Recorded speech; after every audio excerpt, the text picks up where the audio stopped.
started as a clean energy dream. Blusmart, the electric ride-hailing startup that promised to disrupt the future of mobility.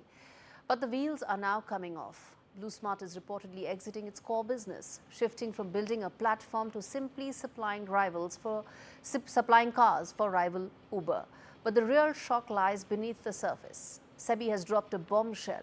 Anmol Singh Jaggi and his brother Puneet, who are the founders of Gensol and promoters of Blusmart, allegedly turned the electric dream into a personal piggy bank.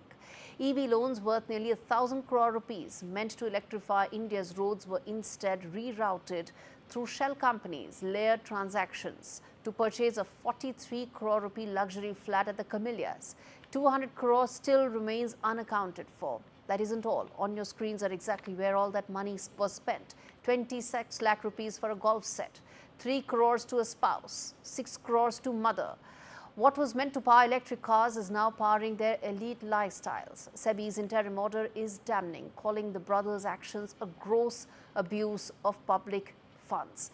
They are now being barred from holding directorships and are blocked from accessing the markets as well. But what does this really mean in terms of the impact on the startup ecosystem? Let me now get in Mr. JN Gupta, who is the former executive director of SEBI, as well as Ravi, former chairman of BSE, to understand the implications and what can be done in terms of these funds. Mr. Gupta, let me start with you, sir. The SEBI has come out with some very damning revelations in terms of what all went wrong when it comes to Blusmart. How do you see this entire scam and how the money has actually been siphoned off? See, if you look at SEBI order and everything, the crux lies in the related party transaction. Right. Everything has happened because of related party transaction. And how all these related party transactions have been facilitated, it could not have been done unless until the entire ecosystem was supported. That means CFO would have known it, the person who is making the bank voucher would have known it. So everybody in the system would have known it that the money is being diverted. What SEBI has done, SEBI has punished the beneficiary only, those people who have benefited out of this transaction.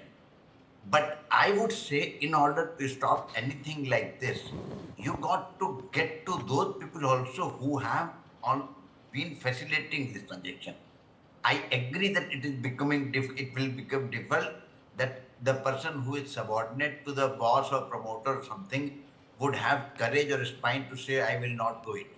So I will not punish him, but at least call them for investigation, call them for interview and warn them, so that the message goes down the line that SEBI is looking into it, and if you are part of the operation, that you are facilitating something, you will be hauled up. So right. The issue that comes always is this, that related party transaction, are they good or bad? The simple answer is this: related party transaction per se are not bad. They become bad when your intent becomes abusive or you want to benefit out of it. Okay. Beyond the... Yeah. Hold your thought there, sir. Mr. Ravi, I want to bring you in, sir. In terms of some of the siphoning of funds, how they've actually been made into shell companies and how the money then flew out of the, pretty much exited the company. How do you see the message it sends to investors? Because at the end of the day, startups attract global money, but such instances also, start the chain reaction of investors wanting to stay away from startups. So good evening. First of all, I endorse what you said. Actually, such a activity or such a siphoning of or diversion of funds, actually the confidence of the investors get very easily lost. And we have seen it in the past also. Many big companies have gone down under because of the type of diversions or personal gains which people or promoters did.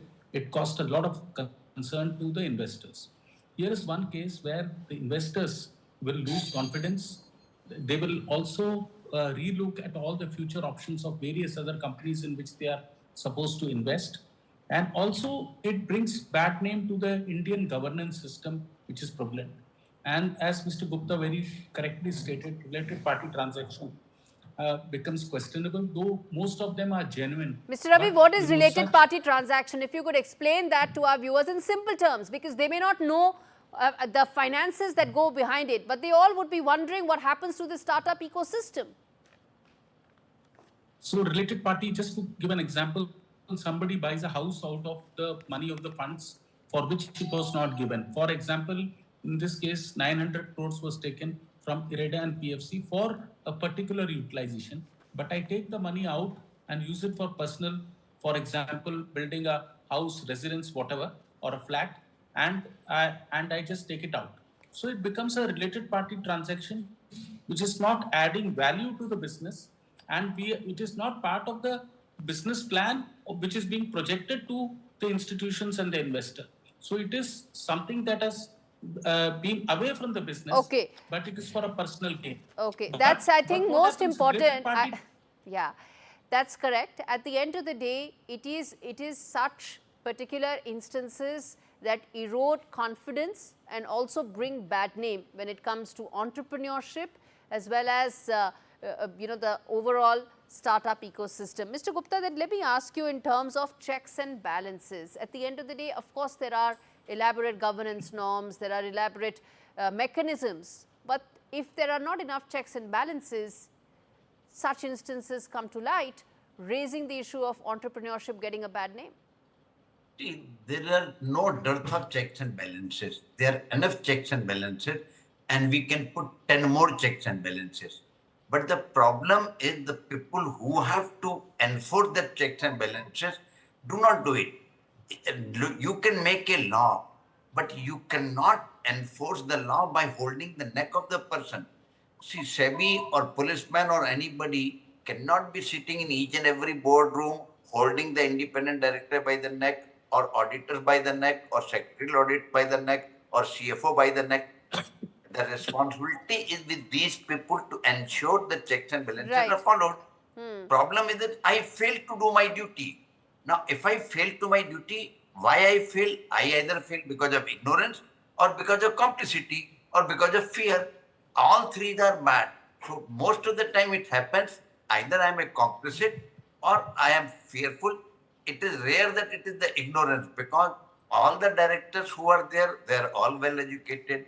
The Yes. chartered accountant is educated, so everybody is educated. It is either fear or complicity. Fear or greed, those are universal sentiments, and at the end of the day, institutional mechanisms need to ensure that they are able to be arrested. On that note, I have to end this discussion. Thank you so much, gentlemen, for Thank you. joining me. Bottom line, viewers, is that a journey that began with the promise of clean transport ends with a scandal that's dirtier than diesel. For India's EV ecosystem, it's a sobering jolt. Byju's and Blusmart are isolated incidents, but there are lessons for the Indian startup ecosystem. Stronger governance mechanisms, more robust checks and balances are the only way the ecosystem will continue to attract not just investors, but also best talent and more research and development. If we want to move up the value chain from plain vanilla 10-minute delivery startups, then ensuring investor confidence remains intact is most crucial.